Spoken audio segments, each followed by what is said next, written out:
realidad vamos a conversar con el doctor Juan Carlos Said, quien es máster en salud pública y médico internista del Hospital Sotero del Río.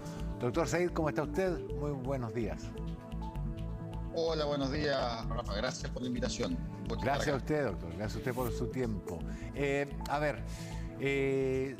Recordaba yo recién que el mes pasado la Universidad de Chile pronosticó que podíamos llegar a los 3.000 casos, dado el ascenso que comenzó a darse allá a mediados de septiembre.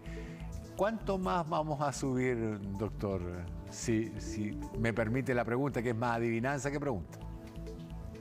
A ver, es difícil predecir. Creo que acá es importante no poner el foco en quién tiene quizá la mejor bola de cristal o quién predice mejor.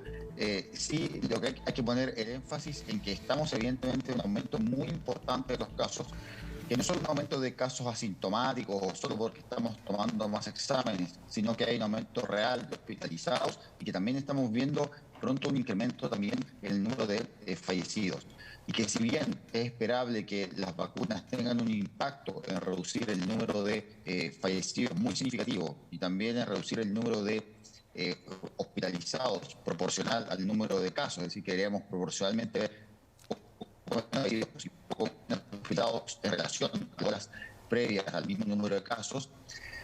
También es cierto que si aumentan mucho los casos, el sistema hospitalario se puede saturar y nos enfrentamos a una situación que puede igualmente ser muy preocupante desde el punto de vista hospitalario, como ya ha pasado en otros países. Solo un ejemplo, Rafa, el caso de Holanda, pues el país con altos niveles de vacunación y que hoy en día, producto del aumento de casos, está avanzando nuevamente a un lockdown, que es una cosa que uno no lo había esperado en una tercera ola en un país con elevado nivel de vacunación, o que podría parecer que era más improbable.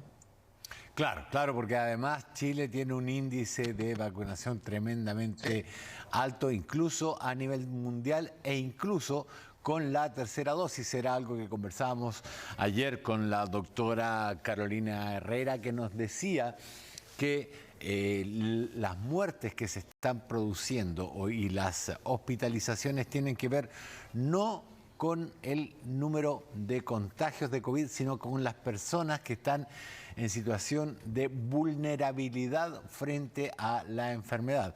Nos decía la doctora Carolina Herrera ayer que esto tenía que ver con obesidad, con sedentarismo y con ciertas preexistencias, llamémoslo así, que hacían que una persona que se contagiaba podía, pese a estar vacunado o a no tener, a tener parte del esquema de vacunación completo, terminar en una UCI y afectada por un cuadro grave de la enfermedad.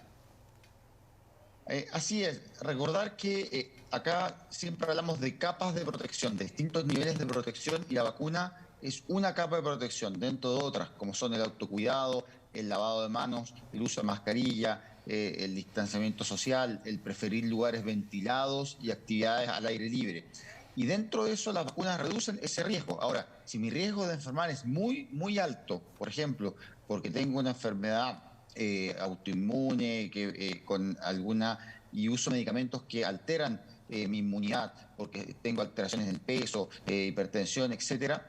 Esos factores evidentemente hacen que mi riesgo con la vacuna baje, pero baje proporcionalmente menos que el que tiene el riesgo que tienen otras personas. Entonces, estamos viendo efectivamente personas que las cuales las dos dosis iniciales de la vacuna le generaron inmunidad, pero no tan potente, producto de comorbilidades o enfermedades que tenían asociadas. Entonces, eso ha determinado también la hospitalización de personas que que estaban vacunadas. Pero ojo, quiero insistir en esto, no hay que transmitir el mensaje equivocado.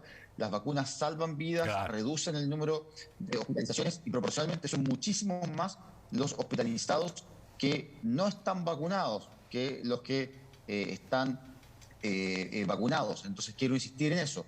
Lo que pasa es que evidentemente como las vacunas actúan sobre biologías distintas, sobre personas distintas, se produce que en personas que tienen distintas enfermedades puede tener una menor respuesta a la vacunación y evidentemente quedar igualmente expuestos a una enfermedad significativa. Pero ojo, el llamado es a vacunarse, que es una herramienta clave, vacunarse con la tercera dosis, vacunar también a los niños, que son un segmento que hoy en día está particularmente vulnerable porque hay menos tasas de vacunación en ese grupo.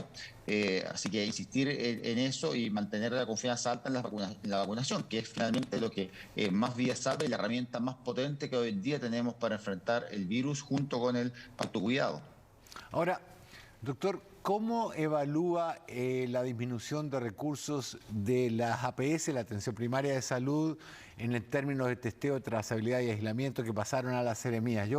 Esto en su momento la doctora Lidia Marales me dijo que era un horror, se lo pregunté al doctor Parisi en este mismo programa, él me dijo que no, que era una transferencia de recursos, pero admitió también que iba a haber un 40% menos de trazadores en APS.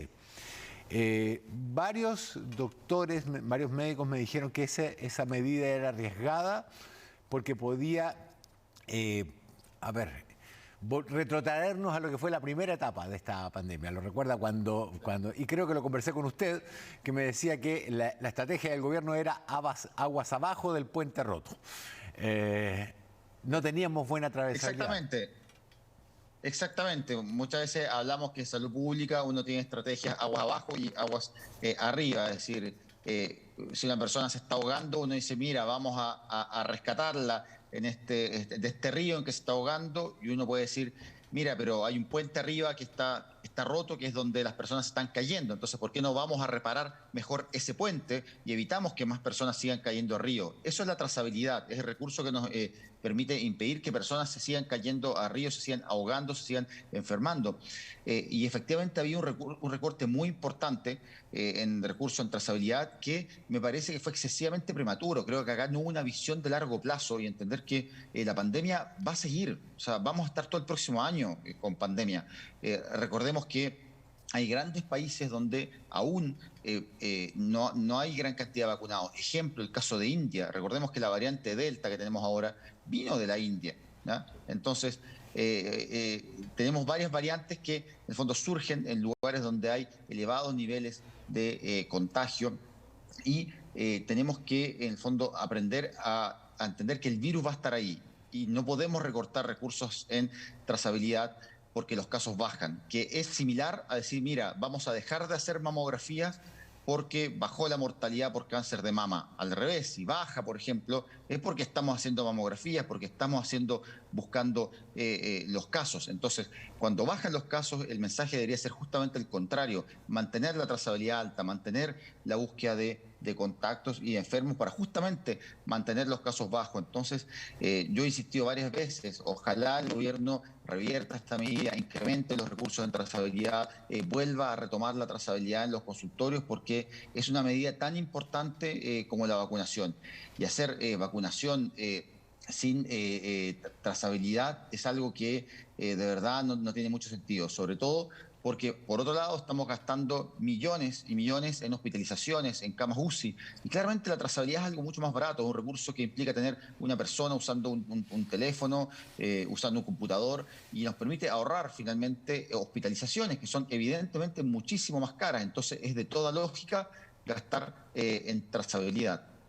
Ahora, doctor, se nos vienen elecciones con una curva ascendiente de contagio. En algunas partes veía los gráficos de Rafael González, que ha seguido durante toda la pandemia un análisis matemático de cómo suben o bajan las cifras a través de curvas, de gráficos, y él decía que estamos triplicando en 2 semanas los casos en algunas regiones del país, más que duplicando en otras.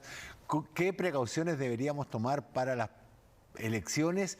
Y ¿hay algún indicador, alguna luz roja que nos diga, que nos ponga en peligro las elecciones o no? O definitivamente no. A ver, creo que efectivamente lo que determina, lo que podría llevar, por ejemplo, a nuevas cuarentenas, que evidentemente hay que evitarlas y ojalá no hay que llegar a eso, y de ahí la insistencia en la trazabilidad, porque tenemos que evitar retrocesos de fase. Es fundamentalmente lo que sucede en el sistema hospitalario. Eso es lo que manda. Y hoy en día el sistema hospitalario está en una situación si bien no está en una situación de holgura, en el sentido de que esté con camas de sobra, ¿no? Ya. Sí puede hacer cargo de los hospitalizados que uno esperaría lleguen en las próximas 2 o 3 semanas, ¿no? Entonces, al ritmo actual no debería haber una saturación que llevar a un colapso hospitalario en las próximas 2 o 3 semanas. Entonces uno debería esperar que no debería haber un impacto en las elecciones. Ahora, importante que las elecciones también son eventos de movilidad, se acerca fin de año, se acercan feriados, viajes, mayor movilidad que en general se asocia al verano, y eso también son momentos en que puede haber mayor contagio. Entonces, hay que transmitir el mensaje de que simplemente miremos lo que está pasando en otros países, miremos lo que está pasando en Inglaterra, donde se volvió a saturar el sistema hospitalario, veamos lo que está pasando en Holanda, que altos niveles de vacunación y han tenido que volver a cuarentenas que evidentemente no querían implementar, pero la situación se ha salido de las manos. Entonces, efectivamente, hay que mirar lo que está pasando ahí. Nosotros no somos únicos en el mundo, no estamos aislados en el mundo, entonces no hay que ponernos siempre en la situación de que a Chile no le va a pasar nada, que somos excepcionales, sino que ojalá no nos pase nada, ojalá las cosas mejoren, pero hay que estar preparado para lo peor. Y lo peor es que efectivamente este brote siga creciendo, que siga aumentando el número de hospitalizados y siga saturando un sistema que nunca recuperó la normalidad. Yo quiero insistir en esto. Hay personas que creen que en algún momento los hospitales quedaron vacíos y pudieron volver a trabajar como estaban trabajando quizás previo a la pandemia. La verdad es que eso nunca pasó. Se han atrasado atenciones de pacientes crónicos, 35% menos de diagnóstico de cáncer el año pasado. Hay listas de cirugía, de listas de espera que se han atrasado de 11 a 17 meses. Es decir, hay esperas muy prolongadas de las cuales el sistema de salud no se va a poder hacer cargo si no logramos que no aumenten más los hospitalizados de COVID. Entonces, no es solo por el coronavirus, sino para evitar muertes por otras enfermedades, que tenemos que insistir en la vacunación, en la trazabilidad y en no perder de vista que la pandemia no ha terminado.